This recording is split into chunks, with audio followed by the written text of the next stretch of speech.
ආයුබෝවන් ඔබට සුබ දවසක් වේවා. හොඳයි දුවදරුවනි. අදත් අපි සූදානම් වන්නේ 11 ශ්‍රේණියේ ගණිත විෂය සම්බන්ධයෙන් ඔබට තුන්වෙනි වාරයේ අධ්‍යයනය කිරීමට නියමිත ත්‍රිකෝණමිතිය ගැටලු සම්බන්ධව කතා කරන්න. මෙහිදී ඔබ දන්නවා සාමාන්‍ය පෙළ විභාගයේදී ඔබට අනිවාර්යයෙන්ම මේ ත්‍රිකෝණමිතිය සම්බන්ධයෙන් ගැටලුවක් එනවා. එහිදී ඔබට ලකුණු 10ක් හිමි කරගන්න පුළුවන්. ඔබ හොඳින් මේ පාඩම අධ්‍යයනය කර ඒ ගැටලුවට හොඳින් මුහුණ දුන්නොත්. එහෙනම් දරුවනි අපි මුලින්ම මේ ත්‍රිකෝණමිතිය ආරම්භ වීමට ප්‍රථම බලන්න ඕනේ මේ ත්‍රිකෝණමිතියට සම්බන්ධ වෙන්නේ මොන වගේ ජ්‍යාමිතික කොටස් සම්බන්ධවද? එහෙම නැත්නම් ත්‍රිකෝණමිතිය අපට යොදා ගන්න පුළුවන් වෙන්නේ මොන වගේ තැන් වලටද? ත්‍රිකෝණමිතිය පාඩම දරුවනි අපි භාවිතා කරන්නේ ඍජුකෝණී ත්‍රිකෝණ සඳහා. එතන මේ ඍජුකෝණී ත්‍රිකෝණයක කෝණයක් සහ පාදයක් අපට දීලා තියෙනවා නම් ඒකෙන් පුළුවන් ඔබට ඉතිරි පාදයක් ගණනය කරන්න. ඒ වගේම පාද දෙකක දිග දීලා තියෙනවා නම් ඔබට පුළුවන් ඒ වගේම කෝණයක් ගණනය කරන්න. ඉතින් මේ වගේ මේ ත්‍රිකෝණමිතික වැදගත් වෙන ශේෂ්ත්‍රයක් වෙනවා. මොකද ත්‍රිකෝණමිතිය භාවිතයෙන් තමයි ගොඩාක් මේ ගණිතයේ නිර්මාණ බිහි වෙලා තියෙන්නේ. ඒ නිසා එහෙනම් අපි මුලින්ම බලමු මේ ත්‍රිකෝණමිතික අනුපාත හඳුනගන්න. ත්‍රිකෝණමිතික අනුපාතවලදී ඔබට ඉගෙන ගන්න තියෙන ප්‍රධාන ත්‍රිකෝණමිතික අනුපාත තුනක් තියෙනවා. ඒක අපි හඳුන්වනවා කෝණයක සයිනය කියලා. ඒක කෙටියෙන් අපි සයින් අනුපාතය කියනවා. ඒ වගේම කෝණයක කොසයිනය අපි ඒක කෙටියෙන් කොස් කියලා හඳුන්වනවා. ගණන් හැදීමේදී කොස් කියලා භාවිතා කරනවා. ඒ වගේම කෝණයක ටැන්ජනය. ටැන්ජනය කියන එක දරුවනේ අපි කෙටියෙන් ටෑන් කියලා හඳුන්වනවා. එහෙමනම් මේ අනුපාත තුන අපි ඉගෙන ගැනීමට පෙර මේ අනුපාත සම්බන්ධ වෙන්නේ ඍජුකෝණී ත්‍රිකෝණයේ කවර පාද සම්බන්ධ කරගෙනද කියන එක අධ්‍යයනය කරන්න ඕනි. ඒ සඳහා මම ඔබට මෙන්න මේ විදියට පැහැදිලි කිරීමට බලාපොරොත්තු වෙනවා. බලන්න ඍජුකෝණී ත්‍රිකෝණයක් ගත්තාම දැන් මේ තියෙන්නේ ඍජුකෝණී ත්‍රිකෝණයක් ඔබට පැහැදිලිව පේනවා. මේ ඍජුකෝණී ත්‍රිකෝණය ඔබ දන්නවා ඍජුකෝණයට මුහුණලා තියෙන පාදය කර්ණය කියලා හඳුන්වනවා. ඒක ඔබ මේ දක්වා ඉගෙන ගත්ත විෂය කොටස් වලදී ඔබ දන්න පාදයක්. ඊළඟට මම මේ රූප සටහනේ ලකුණු කරලා තියෙන ඔබට පේනවා බද්ධ පාදය කියලා එකක්. එතකොට මේ බද්ධ පාදය කියන එක දරුවනි අපි මේ නම් කරන්නේ මෙන්න මේ රූපයේ පේන x කියන කෝණයට අනුව. ඒ කෝණයට අනුව බද්ධ පාදය. ඒ වගේම මේ x කියන කෝණයට අනුව ඔබට පේනවා ඒ ඊතලයක් ඔබට ඉදිරියට නිරූපණය කරලා තියෙනවා. ඒ කෝණය ඉදිරියෙන් තියෙන හින්දා අපි ඒකට කියනවා සම්මුඛ පාදය කියලා. සම්මුඛෝ පිහිටි හින්දා සම්මුඛ පාදය. එහෙමනම් දරුවනේ මෙන්න මේ ඍජුකෝණී ත්‍රිකෝණය ගත්තාම එක ඍජුකෝණයක් වගේම ඒ ත්‍රිකෝණයේ පිහිටනවා සුළු කෝණ දෙකක්. ඒ සුළු කෝණ දෙකෙන් මේ x කියන කෝණයට අනුව තමයි මම මේ ඉතිරි පාද දෙක සඳහා නම් යෝජනා කරලා තියෙන්නේ. x කියන කෝණයට මුහුණලා තියෙන හින්දා සම්මුඛ පාදය කියනවා සම්මුඛෝ පිහිටි නිසා. ඒ වගේම x කියන කෝණයට ගෑවිලා එහෙම නැත්නම් බද්ධ වෙලා තියෙන නිසා අපි අනිත් පාදයට කියනවා බද්ධ පාදය කියලා. ඍජු කෝණයට ඉදිරියෙන් තියෙන පාදය අනිවාර්යයෙන්ම කර්ණය. ඒතකොට ඒක නියතයක්. කර්ණය හැම ඍජුකෝණී ත්‍රිකෝණයකම ඍජුකෝණයට ඉදිරියෙන් තියෙන පාදේ. නමුත් ඔබ දැන් මේ මිනිමිට තේරුම් ගන්න ඕනේ මෙන්න මේ බද්ධ පාදය සහ සම්මුඛ පාදය කියන පාද දෙක අපි සලකන කෝණය අනුව තමයි නම් කරගන්නේ. ඔන්න ඔතනදී ගොඩක් දරුවන් අපිට පේන පන්ති කාමරය තුලදී මේ සම්මුඛ පාද බද්ධ පාද ලකුණු කර ගැනීමේදී එහෙම නැත්නම් අනුපාතය ලිවීමේදී වරද්ද ගන්නවා. ඒ ඉඳන් ඔබ හොඳින් මතක තබා ගන්න මේ කිසියම් සුළු කෝණයක් අනුබද්ධයෙන් තමයි අපි සම්මුඛ පාදයේ කවුද බද්ධ පාදයේ කවුද කියන එක තීරණය කරන්නේ. මම A කියන කෝණය ගත්තොත් එයාට සම්මුඛ පාදයේ වෙන්නේ වෙනත් පාදයක්. මම දැන් C කියන කෝණයට තමයි x අකුර දාලා තියෙන්නේ. ඒ කෝණයට අනුව තමයි අපි මේ AB කියන පාදයේ සම්මුඛ පාදයේ ලෙස නම් කරලා තියෙන්නේ. x කියන කෝණයට අනුව තමයි දරුවනි එහෙනම් CB පාදයේ බද්ධ පාදයේ ලෙස නම් කරලා තියෙන්නේ. මම මේක ඔබට නැවත සුවිශේෂ කරේ මේ කොටස ඔබ අවධානයෙන් හැදෑරිය යුතු නිසා. ඒ කොටස අවධානයෙන් ඔබ හඳුනාගත යුතු නිසා. එහෙමනම් අපි බලමු දැන් ඔන්න සම්මුඛ පාදයේ බද්ධ පාදයේ දන්න නිසා අපිට මූලිකවම තියෙන ත්‍රිකෝණමිතික අනුපාතයක් තමයි සයින් අනුපාතය කියන එක. එහෙමනම් මේ සයින් අනුපාතය කියන එක අපි ඊළඟට හඳුනගන්න මේ හදන්නේ.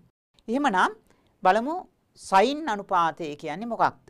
සයින් අනුපාතය කියලා කියන්නේ දරුවනේ මේ වගේම ඍජු කෝණී ත්‍රිකෝණයක් ගත්තාම එක සුළු කෝණයක් සලකලා ඒ සුළු කෝණයට සම්මුඛ පාදයට ඒ සුළු කෝණයට බද්ධ පාදයට කිසියම් සුළු කෝණයක් ගත්තාම ඒ x කියන කෝණයට සම්මුඛ පාදයට ඒ ත්‍රිකෝණයේම කර්ණයට දරන අනුපාතය අපි හඳුන්වනවා එම සුළු කෝණයේ සයින් අනුපාතය කියලා. හොඳින් බලන්න. දැන් මේ රූප සටහනට අනුව ඔබට පේනවා x කියලා කෝණයක් ලකුණු කරලා තියෙනවා. මේ x කියන කෝණයට අනුව සම්මුඛ පාදය තමයි AB වෙන්නේ. ඒ වගේම බද්ධ පාදයේ BC වෙනවා.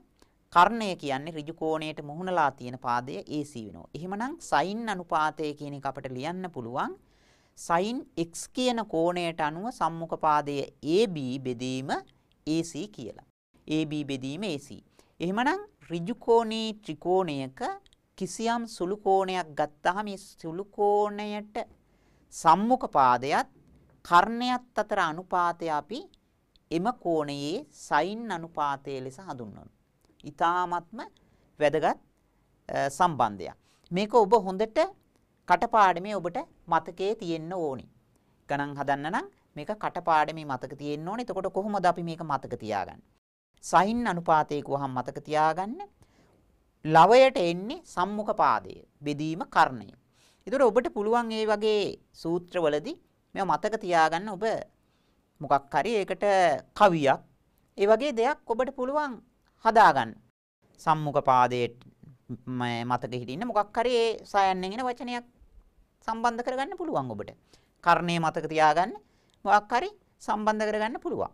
දැන් අපි පන්ති කාමරයේ මේව උගන්වනකොට ළමයි බොහොම ලස්සන නිර්මාණ ඒ සඳහා මතක තියාගන්න හදලා අපිට කියනවා.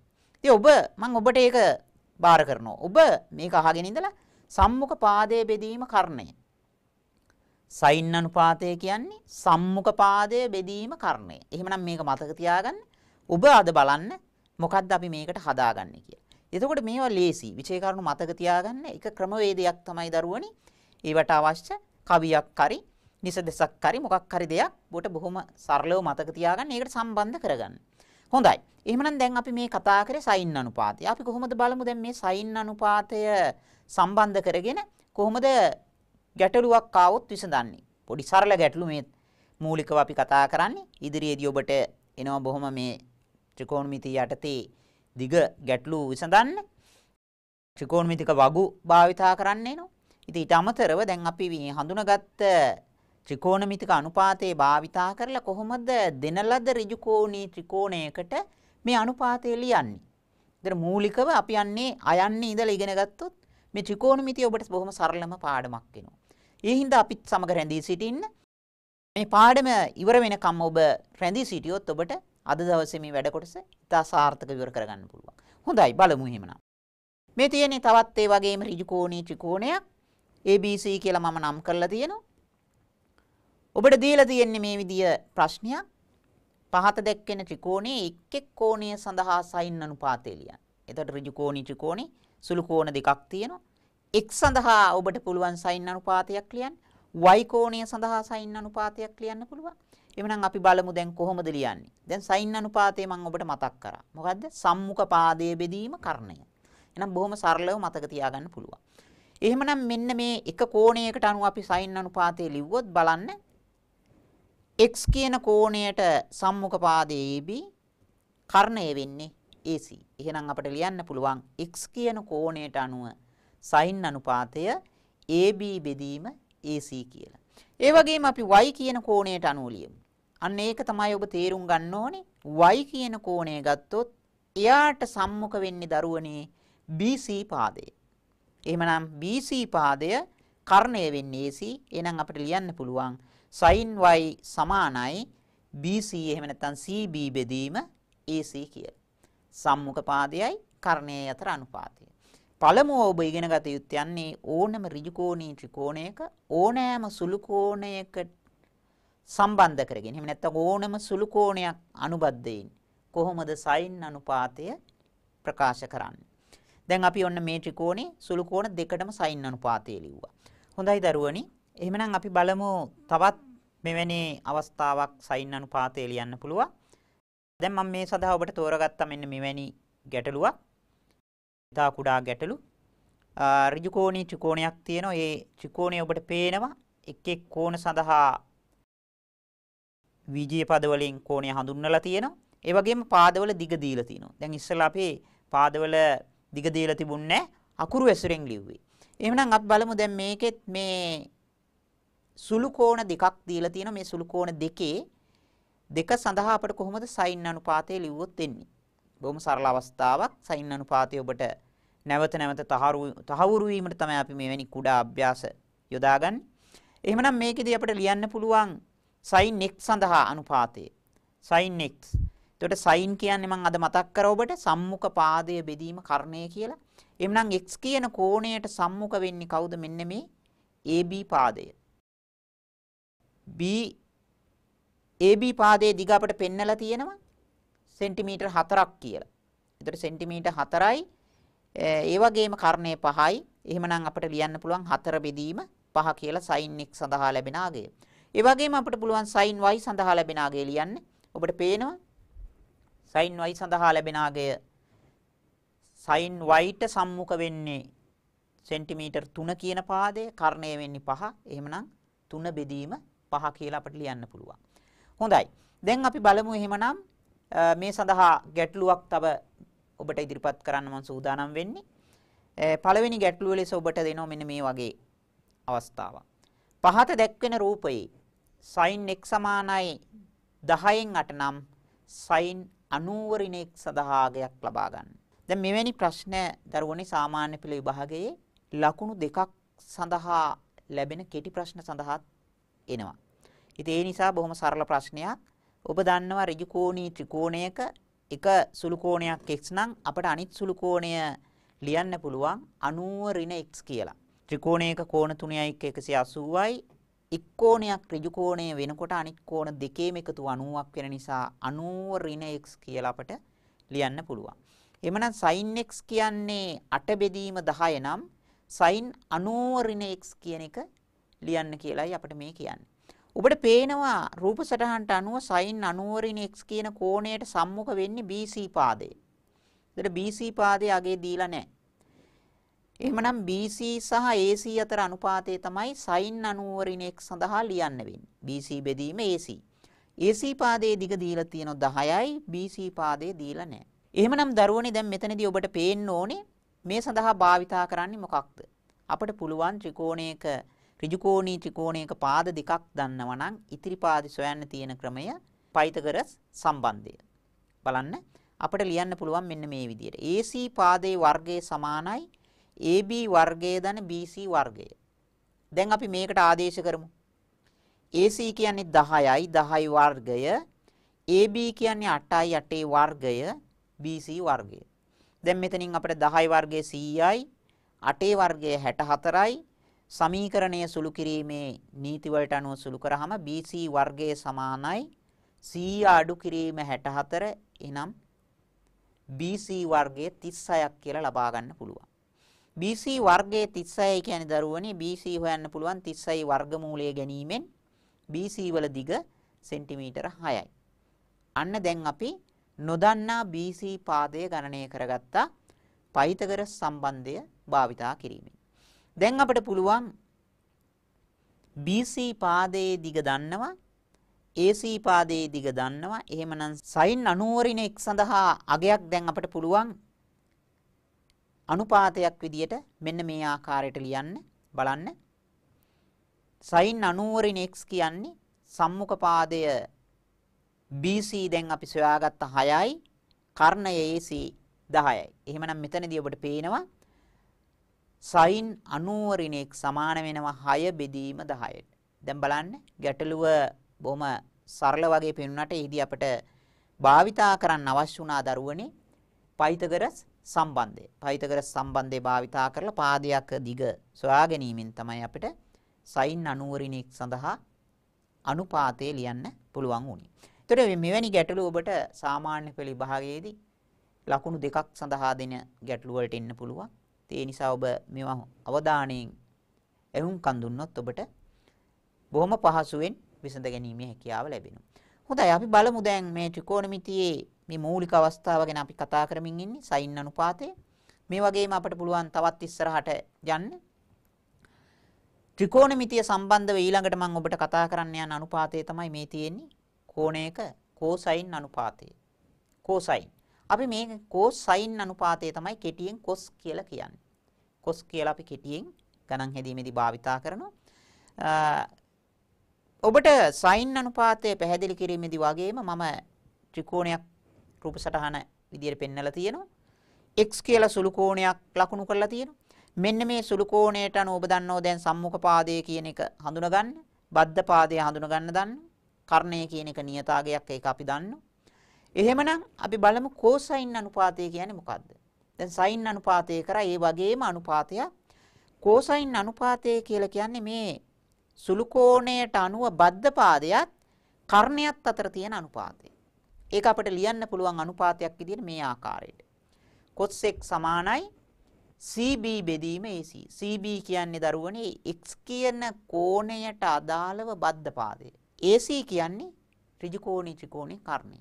එහෙමනම් cos x කියන එක ලියන්න පුළුවන් මෙන්න මේ රූප සටහනේ ඔබට තිරේ දිස් වෙන ආකාරයට CB බෙදීම AC කියලා. ඒකත් අර මම කිව්වා වගේ දරුවනි ඔබට පුළුවන් මේ සඳහා මොකක් හරි කවියක් වගේ දෙයක් උඩට බද්ධ පාදේ cosine කිව්වහම උඩට බද්ධ පාදේ බෙදීම කර්ණය. එහෙනම් cosine සම්බන්ධ වෙන්නේ බද්ධ පාදයට කර්ණයත් සමග. මොකක් හරි හදාගන්න. ඔබට පුළුවන් ඒ සඳහා නිර්මාණයක් කරගන්න. කවියක් ඒ වගේ දෙයක් ඔබ සම්බන්ධ කරගත්තාම ඔබට බොහොම පහසුවෙන් ඒක මතක තියාගන්න පුළුවන්. දැන් මෙතනදී තියෙන්නේ දැන් sin අනුපාතය අපි කතා කරා දරුවනේ. cosine අනුපාතය දැන් කතා කරමින් යනවා. එතන මේ දෙක තුන කරාම මේවයි තියෙන එකම විදිහේ පාද අතර සම්බන්ධයක්. එතන මේක මතක තියාගන්න අර මම කිව්වා වගේ කිසියම් දෙයක් මේකට සම්බන්ධ කරගන්න. ඒතකොට බොහොම පහසුවෙන් මතක තියාගන්න පුළුවන්. දැන් අපි බලමු ඊළඟට මේක ගැටලුවකට කොහොමද යොදාගන්නේ. එහෙම නැත්නම් අපේ අභ්‍යාසවල යෙදෙන්නේ කොහොමද? ඒ සඳහා මම ඔබට අභ්‍යාස කිහිපයක් ඉදිරිපත් කරනවා. cosine අනුපාතය පිළිබඳ විස්තරය තමයි තිරේ දිස් වෙන්නේ. ඕනෑම ඍජු කෝණී ත්‍රිකෝණයක එක් සුළු කෝණයකට බද්ධ පාදයට කර්ණයත් අතර අනුපාතය cosine අනුපාතය ලෙස හැඳින්වෙනවා. ඔබේ අර්ථ දැක්වීමත් ඔබගේ මතකයේ තියෙන්න ඕනි. ඊළඟට මම ඔබට මේ වගේ ගැටලුවක් පැහැදිලි කිරීමටයි සූදානම් වෙන්නේ. පහත දැක්වෙන ත්‍රිකෝණයේ එක් එක් කෝණය සඳහා cosine අනුපාතය ලියන්න. අන්න sin අනුපාතය වගේම ත්‍රිකෝණයකට කොහොමද cosine අනුපාතය ලියා දක්වන්නේ? සරල දෙයක්. cosine අනුපාතය මතක නම් බොහෝම සරලයි මේ අවස්ථාව. ඍජු කෝණී ත්‍රිකෝණයක් තියෙනවා x කියලා කෝණයක්. ඒ වගේම y කියන සුළු කෝණය. මේ කෝණ දෙකටම අද cosine අනුපාතය දැන් අපි සටහන් කරන්න ඕනේ. එහෙම නැත්නම් ලියන්න ඕනේ. පළවෙනි අවස්ථාවට අපිට ලියන්න පුළුවන් මේ ආකාරයට දරුවනේ cosine x. cos x අපි කෙටියෙන් ගණිතයේදී සඳහන් කරන විදිය. cosine x කියන එක තමයි මේ cos x කියලා කෙටියෙන් සඳහන් කරන්නේ. cos x කියන්නේ බද්ධ පාදය බෙදීම කර්ණය. එහෙමනම් මේ x කියන කෝණයට බද්ධ පාදය වෙන්නේ කවුද? BC. කර්ණය වෙන්නේ කවුද? AC. එහෙනම් BC සහ AC අතර සම්බන්ධය තමයි cosine x කියන එකට ලියන්න. ඒ වගේම cosine y කියන එකටත් ලියමු. y කියන කෝණයට අනුව බද්ධ පාදයේ දරුවනි මෙන්න මේ AB පාදය. ඒක තමයි ඔබ හොඳින් අධ්‍යයනය කරගත යුතු වන්නේ. අපි සලකන සුළු කෝණයට අනුව තමයි බද්ධ පාදයේ කවුද සම්මුඛ පාදයේ කවුද කියන එක තීරණය වෙන්නේ. මෙන්න මේ ගැටලුව නිසා තමයි අපිට පේනව පන්ති කාමරයේදී ගොඩක් දරුවන් පටල ගන්නවා. ඔබ හොඳින් බලන්න දැන් මේ y කෝණයට අදාළව ලියන්නේ. එහෙනම් y කෝණයට බද්ධ පාදෙ වෙන්නේ මෙන්න මේ AB පාදය. කර්ණය තමයි AC. එහෙනම් AB බෙදීම AC. බොහොම සරල අවස්ථාවක්. ඔබ හොඳින් මේ දිහා බලාගෙන ඉන්නවා නම් ඔබ අවධානයෙන් අහගෙන ඉන්නවා නම් බොහොම සරලයි. දැන් අපි ත්‍රිකෝණමිතික අනුපාත දෙකක් මේ විට සාකච්ඡා කරා. දැන් බලමු තවත් මේ විදියම ඍජු කෝණී ත්‍රිකෝණයකට කෝසයින් අනුපාතයක් ලියන්න. පහත දැක්වෙන ත්‍රිකෝණයේ එක් එක් කෝණය සඳහා කෝසයින් අනුපාතය ලියන්න. දැන් මම මේකෙදි තෝරගත්තේ සංඛ්‍යාත්මක අගයන් සහිත අවස්ථාවක්. දැන් මේ x සඳහා අපි සංඛ්‍යාත්මකව ලියමු. cosine x සඳහා ලැබෙන්නේ මොකක්ද? බලන්න. ඕම සරල අවස්ථාවක්. x කියන කෝණයට බද්ධ පාදය ඔබට පේනවා සෙන්ටිමීටර 3යි. කර්ණයේ දිග සෙන්ටිමීටර 5යි. එහෙනම් අපිට ලියන්න පුළුවන් cosine x කියන්නේ 3 බෙදීම 5. ඒ වගේම බලන්න cosine y. cosine y කියන එකට ලියන්න පුළුවන්. y කියන කෝණයට අනුබද්ධව බද්ධ පාදය කවුද? සෙන්ටිමීටර 4යි. කර්ණය කවුද? 5යි. එහෙමනම් අපිට පේනවා cos y කියන්නේ 4 බෙදීම 5. බොහොම සරලයි. එකම ත්‍රිකෝණයේ සුළු කෝණ දෙකටම අපි අදාළව cosine අනුපාතය සටහන් කරා. එහෙමනම් අපි බලමු තවත් අවස්ථාවක්. මේ තියෙන්නේ තවත් ඒ වගේම අවස්ථාවක් පොඩි වෙනසක් කරලා තියෙන්නේ. ඔබට පේනවා පහත දැක්වෙන රූපයේ cos x 5 බෙදීම 13 නම් cos 90 x සඳහා අගය ලබා ගන්න. දැන් ඔබට පේන්න ඕනේ මෙතනදී cos 90 x කියන කෝණයට බද්ධ පාදය වෙන්නේ AB. බද්ධ පාදය වෙන්නේ AB. කර්ණය 13. එහෙනම් AB පාදයේ දිග දන්නේ නැහැ. අන්න දැන් එහෙනම් මෙතනදී ඔබ කල්පනා කරන්න ඕනේ අනිවාර්යයෙන්ම AB පාදයේ දිග සොයා ගන්න ඕනේ. ඒ සඳහා අපිට තියෙන ක්‍රමය මොකක්ද? පයිතගරස් සම්බන්ධය. මෙන්න මේ ආකාරයට අපිට පුළුවන් පයිතගරස් සම්බන්ධය මේ ඍජු කෝණී ත්‍රිකෝණය සඳහා යෙදුවාම AC වර්ගයේ සමාන වෙනවා BC වර්ගයේ ධන AB වර්ගය කියන පාද අතර සම්බන්ධය. එහෙනම් ආදේශ කරමු අපි AC වෙනුවට 13යි BC වෙනුවට 5යි 13 වර්ගය 169යි 5 වර්ගය 25යි AB වර්ගය කියන අගය අපි යුක්ත කරොත් 169 අඩු කිරීම 25 ඒ කියන්නේ දරුවනේ AB වර්ගය කියන්නේ 144ක් වෙනවා. ඒතර AB වර්ගය 144යි කියන්නේ AB කියන්නේ 144 වර්ගමූලය සෙන්ටිමීටර 12යි. දැන් අපි නොදන්නා AB පාදයේ අගය සොයාගත්තා. එහෙමනම් දරුවනි cos 90 x කියන්නේ බද්ධ පාදය 12යි කර්ණය 13යි. අපිට ලියන්න පුළුවන් cos 90 x සඳහා අනුපාතය 12 බෙදීම 13යි. බොහොම සරල අවස්ථාවක්.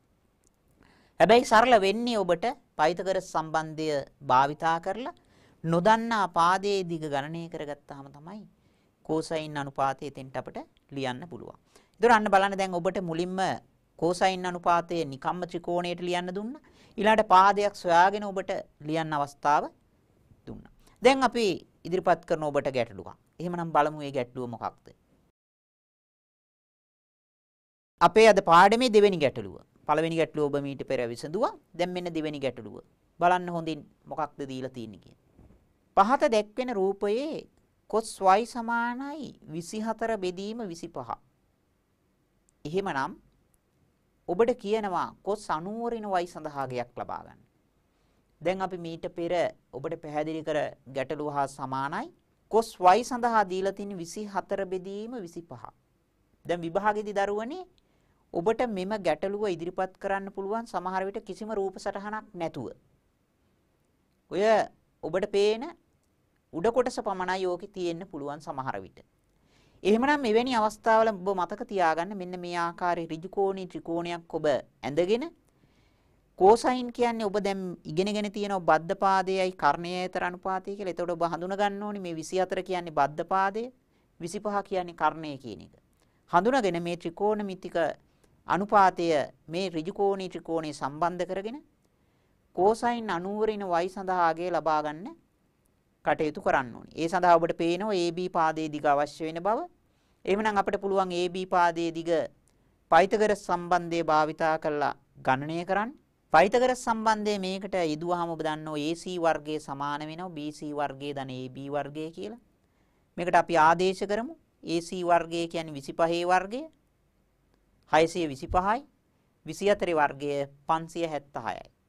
එහෙමනම් මෙතනින් AB වර්ගය කියන එක උක්ත කරාම ලැබෙනවා අපට AB වර්ගය සමානයි 625 අඩු කිරීම 576. ඒ කියන්නේ 49යි. 49යි කියන්නේ AB වර්ගය. එහෙමනම් දරුවනි AB හොයන්න පුළුවන් 49 වර්ගමූලය ගැනීමෙන්. එතකොට අපිට එනවා AB වල දිග සෙන්ටිමීටර 7ක් කියලා. අපිට සියලුම මිනුම් දීලා තියෙන සෙන්ටිමීටර. එහෙමනම් AB වල දිග වෙන්න ඕනේ සෙන්ටිමීටර. දැන් අපිට පුළුවන් cosine 90 ඍණ y සඳහා අගය ලියන්න මේ ආකාරයට. cosine 90 ඍණ y කියන්නේ බද්ධ පාදය 7යි කර්ණය 25යි. එහෙමනම් cosine 90 ඍණ y කියන්නේ 7 බෙදීම 25යි. එතකොට එහෙමනම් අන්න බලන්න. දැන් ඔබට පෙනුණා කිසියම් ඍජුකෝණී ත්‍රිකෝණයක් ගත්තාම අපිට ඒකෙදි පුළුවන් cosine අනුපාතය ලියන්න, sin අනුපාතය ලියන්න. පාද දෙකක දිග දුන්නොත් එතකොට ඉතිරි පාදේ අපිට පයිතගරස් සම්බන්ධය සුරින් ගණනය කරගන්න පුළුවන්. ඒ අවස්ථාව එනවා. ඒ අනුව cosine අනුපාතය, sin අනුපාතය ලියන්න පුළුවන්. අපි බලමු තවදුරටත් මේ විදිහටම කොහොමද මේ ත්‍රිකෝණමිතික අනුපාත සම්බන්ධ වෙන්නේ. හොඳයි දරුවනි. දැන් එහෙමනම් ඔන්න අපේ තවත් මේ ඉගෙනගත්ත ත්‍රිකෝණමිතික අනුපාත දෙකක් මේ වෙනකොට ඒ ත්‍රිකෝණමිතික අනුපාත දෙක භාවිතා කරලා හදන්න පුළුවන් ආකාරයේ ගැටලු වලට තමයි දැන් අපි ටික ටික අවතීර්ණ වෙමින් පවතින්නේ. එහෙමනම් ඔන්න බලන්න දැන් ඔබට මුලින්ම මම නිකම්ම ඍජුකෝණී ත්‍රිකෝණ සපයලා ඒවයි පාදවල දිග සොයන්න දුන්නා. දැන් මෙවැනි ගැටලුවක්. ඔන්න අපිට ඊළඟට එන ගැටලුව. හොඳයි අපි බලමු. මේ වගේ දෙයක් අපිට ගැටලුවේ දීලා තියෙන්නේ දරුවනි. ඍජු ගසක මුදුනේ සිට පොළවේ ඉනමැති ලක්ෂයකට ගැට ගසන ලද කම්බියක දිග මීටර 20කි. කම්බිය තිරස සමග සාධන කෝණය අංශක 30කි. ගසේ උස සොයන්න. එතකොට දරුවනි ඔන්න බලන්න. දැන් අපිට මෙවැනි ගැටලු දුන්නාම අපි ඒකට රූප සටහනක් ඇඳ ගන්න ඕනි. මේ කියවෙන තොරතුරු අනුව රූප සටහනක් ඇඳ ගන්න ඕනි. ඒ අනුව ඇඳපු රූප සටහනක් තමයි දැන් ඔබට තිරේ දිස් වෙන්නේ. ඒ කියන ලක්ෂයට කම්බියක් ගැට ගසලා තියෙනවා. ඒ කම්බිය දිග ලකුණු කරගෙන තියෙන මීටර 20යි. එතකොට එක් කියන්නේ මේ ඔබට නිරූපණය කරලා තියෙන ගහේ උස තමයි එච් වලින් අපි නිරූපණය කරලා තියෙන්නේ. කෝණය අංශක 30යි තිරස සමග සාධන කෝණය. ඉතා වැදගත් මේවා. විභාගයේදී ඔබට මෙවැනි ත්‍රිකෝණමිතික ගැටලු වලදී මෙන්න මේ රූප සටහනේ නිවැරදිව දත්ත ලකුණු කිරීමට එක ලකුණක් ලැබෙනවා. ඒ හින්දා ඊටා වැදගත් නිවැරදිව දත්ත ටික ලකුණු කර ගැනීම. නිවැරදිව දත්ත ලකුණු කරගත්තොත් තමයි ගැටලුව නිවැරදිව විසඳ ගන්න පුළුවන් වෙන්නේ. එහෙමනම් දැන් අපි බලමු මේකට භාවිතා කරන අනුපාතය මොකක්ද? දැන් ඔන්න මට මෙතනදී ඔබට මතක් කරන්න වෙනවා අපේ පන්ති කාමරය තුල සිසුන් බොහෝ විට හමු වෙලා තියෙනවා. දැන් මෙන්න මෙවැනි ගැටලුව රූප සටහනක් ඇඳගෙන තියෙනවා. ගැටලුව හොඳින් තේරුම් අරගෙනක් තියෙනවා. දැන් ඊළඟට ලකුණු කරගත්තාම මේකට භාවිතා කරන ත්‍රිකෝණමිතික අනුපාතය ලියා ගන්න බෑ. ඒක සොයාගන්නේ මෙහිමයි දරුවනි. හොඳින් බලන්න මේ දීලා තියෙන සුළු කෝණයේ අංශක 30ට අනුව අපිට මේ දීලා තියෙන පාදයේ දිග තමයි කර්ණය. ඍජු කෝණයට ඉදිරියෙන් තියෙන පාදය. ඊළඟට අපෙන් අහන්නේ ගහේ උස. එතකොට ගහේ උස කියන්නේ අපේ මේ සලකුණු කරන ලද කෝණයට අනුව මුහුණලා තියෙන පාදේ. මුහුණලා කියන්නේ සම්මුඛ පාදේ. එහෙනම් සම්මුඛ පාදයයි කර්ණයයි සම්බන්ධ වෙන සූත්‍රය තමයි දැන් අපි ලියන්න ඕනේ. මේ වෙනකොට ත්‍රිකෝණමිතික අනුපාත දෙකක් ඔබ ඉගෙන ගත්තා. sin සහ cosine. එහෙමනම් සම්මුඛ පාදයයි කර්ණයයි සම්බන්ධ වෙන අනුපාතය මොකද්ද? sin අනුපාතය. එහෙනම් අපිට ලියන්න පුළුවන් sin 30 සමානයි සම්මුඛ පාදයේ h අකුර කර්ණය 20. එහෙනම් h බෙදීම 20. දැන් අපි මෙතනදී sin 30 සඳහා අගය අපිට බොහෝ විට ගානේ දෙනවා. තාම මොකද අපි ත්‍රිකෝණමිතික වගු තාම බැලීම කළේ නැහැ. එhmenan sin 30 කියන එක ඔබට දෙකෙන් එකයි කියලා වරහන් ඇතුලේ මේ ගැටලු වලදී සපේනවා. එතකොට අපි ඒක ආදේශ කරනවා මේ ආකාරයට sin 30 සඳහා අගය දෙකෙන් එක නම් අපිට පුළුවන් මෙතනින් h බෙදීම 20ට ආදේශ කරාම මෙතනදී සුළු කිරීම කරන නීතිය ඔබ දැනගන්න ඕනේ. ඒ කියන්නේ සුළු කිරීමේ ක්‍රමවේදය. මෙතනදී හරස් ගුණ කිරීම කරන්න පුළුවන් බොහොම සරලව 20 එකෙන් ගුණ වෙනකොට 2 h වලින් ගුණ කරන්න පුළුවන්. ඒතර හරස් ගුණ කිරීමෙන් තුන්වෙනි පියවර අපට ලබා ගන්න පුළුවන් මේ ආකාරයට 2h සමානයි 20යි කියලා. එහෙමනම් මෙතනදී h ලාගේ සොයත හැකි 10යි. දෙපැත්තම දෙකෙන් බෙදුවාම 10යි දරුවනේ. එහෙමනම් අන්න බලන්න ගැටලු වලදී අපට විසඳන්න පුළුවන් විවිධ ක්‍රම. එතකොට සරලව මේක විසඳ ගන්න පුළුවන් ඔබ නිවැරදි අනුපාතය ලියාගත්තොත්. අපි බලමු තවත් ගැටලුවක් මේ ආකාරයට. පහත දැක්වෙන රූපයේ AB පාදයේ දිග සොයන්න. රූපයක් දීලා ප්‍රශ්නයක් අහන එකක්. අපිට ඒකේ දීලා තියෙන කොස්සංශක 50 යගේ 0.6යි කියලා ගන්න කියලා. එහෙමනම් බලමු එතන මේ ගැටලුවේ රූප සටහන තියෙන මේ ආකාරයට. අහන්නේ AB පාදයේ දිග. එතකොට මේ අංශක 50 කියන සුළු කෝණයට අනුව බද්ධ පාදයේ තමයි AB වෙන්නේ. බද්ධ පාදයේ AB. මේ කර්ණය තමයි ඍජු කෝණයට මුහුණලා තියෙන කර්ණය තමයි සෙන්ටිමීටර් 12 ලෙස ලකුණු කරලා තියෙන්නේ. ඒතර බද්ධ පාදයයි කර්ණයයි අතර සම්බන්ධයක් මේකට අපි යොදා ගන්න ඕනේ. බද්ධ පාදයයි කර්ණයයි අතර තියෙන සම්බන්ධය තමයි කෝසයින් අනුපාතය. එහෙනම් මේකට අපි කෝසයින් අනුපාතය භාවිතා කරනවා. මේ කියන සුළු කෝණය තමයි අංශක 50 කියන කෝණය. එහෙනම් cos 50 cosine 50 කියන එක තමයි මේ ලියලා තියෙන්නේ. cosine 50 සමානයි ඒකට බද්ධ පාදයේ AB බෙදීම කර්ණය. එහෙනම් මේ ආකාරයේ අනුපාතයක් අපට ලැබෙනවා. cosine 50 කියන එක 0.6යි කියන එක අපි මෙතෙන්ට ආදේශ කරමු. එතකොට cosine 50ට 0.6 ආදේශ කරාම හරි මම පෙර කිව්වා වගේ හරස් ගුණ කිරීමෙන් මේ වගේ සම්බන්ධයක් අපට ලැබෙනවා. 0.6 ගුණ කිරීම 12 0.6 ගුණ කිරීම 12 කියන්නේ මෙතනින් අපට ලැබෙනවා උත්තරේ 7.2 සෙන්ටිමීටර්. එහෙමනම් AB පාදයේ දිග ගණනය කරන්න පුළුවන් මෙතනදී සෙන්ටිමීටර 7.2ක් ලෙස. අන්නේ තවත් එක් අවස්ථාවක්. එහෙමනම් බලමු අපි තවත් මෙවැනි ගැටලුවක් විසඳන්න. ත්‍රිකෝණමිතික අනුපාත දෙකයි මේ වෙනකොට ඉගෙන ගත්තේ. මේ දෙක භාවිතා කරන්න පුළුවන් විදි තමයි මේ අපි සාකච්ඡා කරමින් යන්නේ. මේ තවත් එවැනි ආකාරයක්. දී ඇති රූපයේ AC පාදයේ දිග සොයන්න. මේ වගේ රූපයක් දීලා අපෙන් අහනවා AC පාදයේ දිග කීයද? ඒකට දීලා තියෙන දත්ත තමයි එක සුළු කෝණයක් දීලා තියෙනවා අංශක 30යි කියලා. එක පාදයක් දීලා තියෙනවා සෙන්ටිමීටර 14යි කියලා. ඊළඟට වරහන් ඇතුලේ දීලා තියෙනවා cosine අංශක 30 යගේ 0.5ක් කියලා ගන්න කියලා. එහෙනම් අපි බලමු දැන් මේ සුළු කෝණයට අනුව අපෙන් අහන්නේ AC පාදය. එතකොට මේ ඍජු කෝණයට මුහුණලා තියෙන නිසා ඔබ දන්නවා AC පාදය කියන්නේ කර්ණය. ඊළඟට අංශක 30 කෝණයට අනුව මේ දීලා තියෙන්නේ ඔබට පේනවා සෙන්ටිමීටර් 14යි කියලා බද්ධ පාදය. එහෙනම් බද්ධ පාදය සහ කර්ණය අතර තියෙන සම්බන්ධය. අද අපි කතා කරා cosine අනුපාතය.